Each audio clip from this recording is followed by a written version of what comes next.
Pavlenko.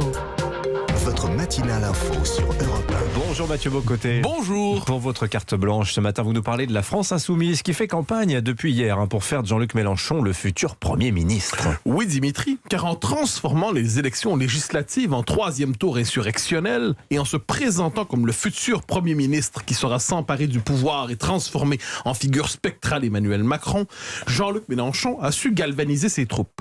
Il les a galvanisés au point où une revue communiste proposait hier un premier conseil des ministres d'un gouvernement insoumis. Revenons sur terre. Jean-Luc Mélenchon ne remportera évidemment pas une majorité, mais il pourrait mobiliser suffisamment ses troupes pour créer un puissant groupe parlementaire, installant dans le rôle de l'opposition principale la gauche de rupture à l'Assemblée nationale.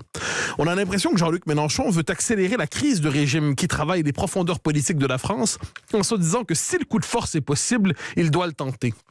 Comme s'il jouait le tout pour le tout dans un dernier tour de piste avant de se laisser momifier vivant à la manière d'un petit Lénine français vénéré et contemplé par tous les sectateurs de la Révolution. L'Histrion finirait alors sa carrière comme vieux sage, comme si la mascarade du gauchisme sénatorial devait aller jusqu'au bout. Mais une question se pose, de quelle révolution parlons-nous? Derrière les emportements rhétoriques et l'anticapitalisme renippé dans l'écologisme décroissant, que trouve-t-on? Telle est la question. Alors justement, que trouve-t-on, Mathieu? En prenant au sérieux la dynamique militante de la France insoumise et la présence dans ses rangs de la mouvance indigéniste qui entend conquérir la France en conquérant d'abord la France insoumise. On le voit en ce moment à travers la polémique entourant la personne de Taha Bouaf, ce journaliste militant qui est devenu le symbole de l'infiltration indigéniste dans ce parti et qui en sera candidat aux législatives. Devant l'excellente Apolline de Malherbe, hier, on a vu Adrien Quatennens faire semblant de ne pas savoir ce dont on lui parlait. De Taha Bouaf, il ne savait rien, sinon qu'il s'agissait d'un journaliste talentueux. Non, rien de rien, il ne savait vraiment rien. Il ne savait pas qu'il avait qualifié Linda Kebab d'arabe de service. Il ne savait probablement pas non plus qu'il s'amusait, Taha Bouaf, à l'avance de la mort du philosophe, la mort possible, d'Henri Pénard-Ruiz, coupable à ses yeux de laïcisme intransigeant, en disant qu'il s'agissait, je cite, d'un fossile et, je cite encore, qu'à la prochaine canicule, on n'allait plus entendre parler de lui. Il ne devait pas savoir non plus que Bouaf s'est déjà promené en 2016 avec la tête de Marine Le Pen sur un pic. Il fallait probablement y voir une gaminerie sans conséquence. Honnêtement, on se demandait si Adrien Quatennens, qui passe avec raison pour un des meilleurs éléments de la France insoumise, ne nous prenait pas à ce moment précis pour des imbéciles. Le leadership insoumis a-t-il honte de ses accointances indigénistes? Il faut dire que la mouvance indigéniste ne se résume pas au dénommé Bouaf.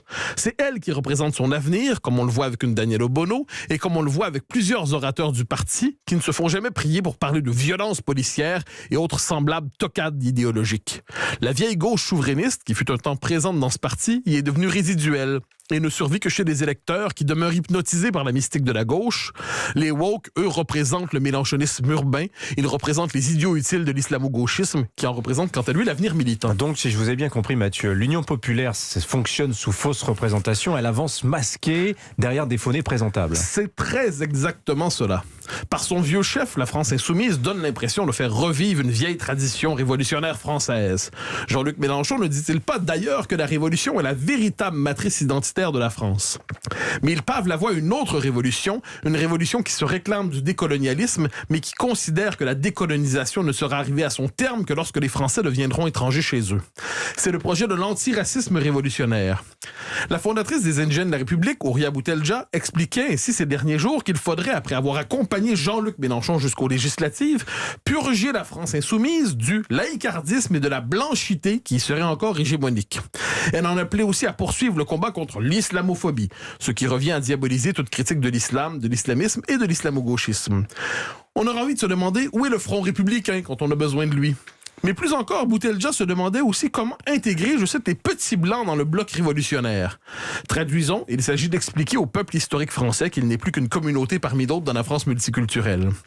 Les indigènes doivent devenir le cœur de la France révolutionnaire en annexant symboliquement et électoralement ce qu'elle appelle le petit peuple blanc. L'automne dernier, Boutelja expliquait aussi que le parti mélenchoniste a permis la massification des idées indigénistes. Traduisant encore une fois, il permet à une mouvance hostile à la France de coloniser peu à peu sa vie politique en s'emparant d'un des grands pôles de la vie démocratique. Autrefois, on aurait parlé d'un cheval de Troie. J'aurais tendance à faire de même aujourd'hui. Merci beaucoup, Mathieu Bocoté.